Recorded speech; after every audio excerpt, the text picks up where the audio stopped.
Título 10. Do penhor, da hipoteca e da anticrese. Capítulo 1. Disposições gerais. Artigo 1419. Nas dívidas garantidas por penhor, anticrese ou hipoteca, o bem dado em garantia fica sujeito, por vínculo real, ao cumprimento da obrigação. Artigo 1420.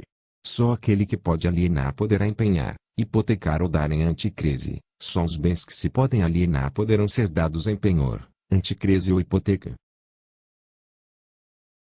Parágrafo 1º.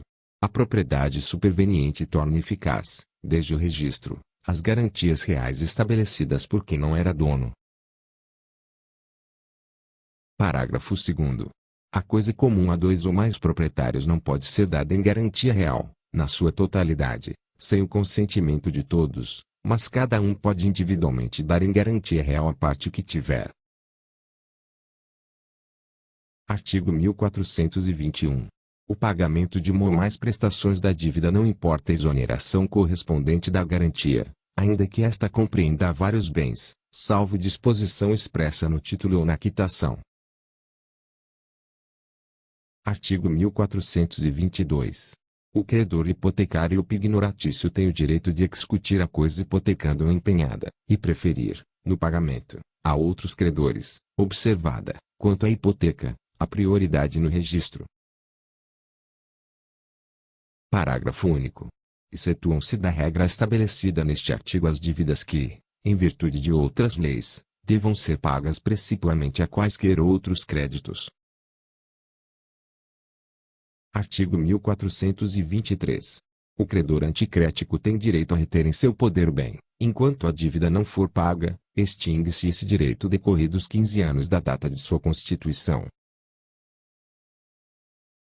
Artigo 1424. Os contratos de penhor, anticrese ou hipoteca declararão, sob pena de não terem eficácia. Inciso 1º.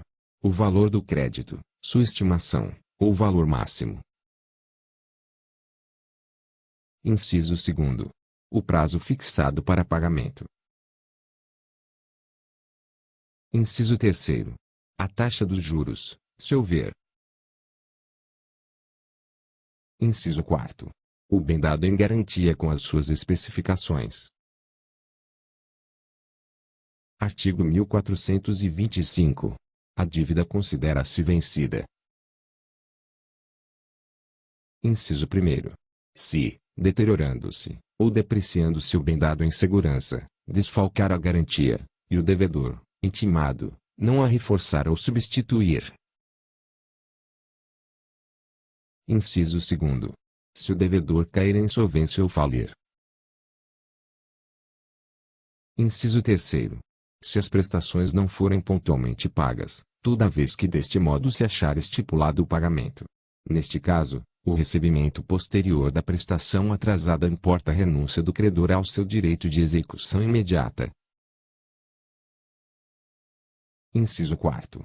Se perecer o bem dado em garantia, e não for substituído. Inciso 5º. Se desapropriar o bem dado em garantia, hipótese na qual se depositará a parte do preço que for necessária para o pagamento integral do credor. Parágrafo 1º. Nos casos de perecimento da coisa dada em garantia, esta se subrogará na indenização do seguro, ou no ressarcimento do dano, em benefício do credor, a quem assistirá sobre ela a preferência até seu completo reembolso. Parágrafo 2º. Nos casos dos incisos 4º e inciso 5º, só se vencerá a hipoteca antes do prazo estipulado, se o perecimento, ou a desapropriação recair sobre o bem dado em garantia, e esta não abranger outras, subsistindo, no caso contrário, a dívida reduzida, com a respectiva garantia sobre os demais bens, não desapropriados ou destruídos. Artigo 1426. Nas hipóteses do artigo anterior, de vencimento antecipado da dívida, não se compreendem os juros correspondentes ao tempo ainda não decorrido. Artigo 1427. Salvo cláusula expressa, o terceiro que presta a garantia real por dívida alheia não fica obrigado a substituí-la, ou reforçá-la, quando, sem culpa sua, se perca, deteriore, ou desvalorize. Artigo 1428. É nula a cláusula que autoriza o credor pignoratício, anticrético ou hipotecário a ficar com o objeto da garantia, se a dívida não for paga no vencimento. Parágrafo único. Após o vencimento, poderá o devedor dar a coisa em pagamento da dívida. Artigo 1429. Os sucessores do devedor não podem remir parcialmente o penhor ou a hipoteca na proporção dos seus quinhões, qualquer deles, porém, pode fazê-lo no todo. Parágrafo único. O herdeiro ou sucessor que fizer a remissão fica subrogado nos direitos do credor pelas cotas que houver satisfeito. Artigo 1430.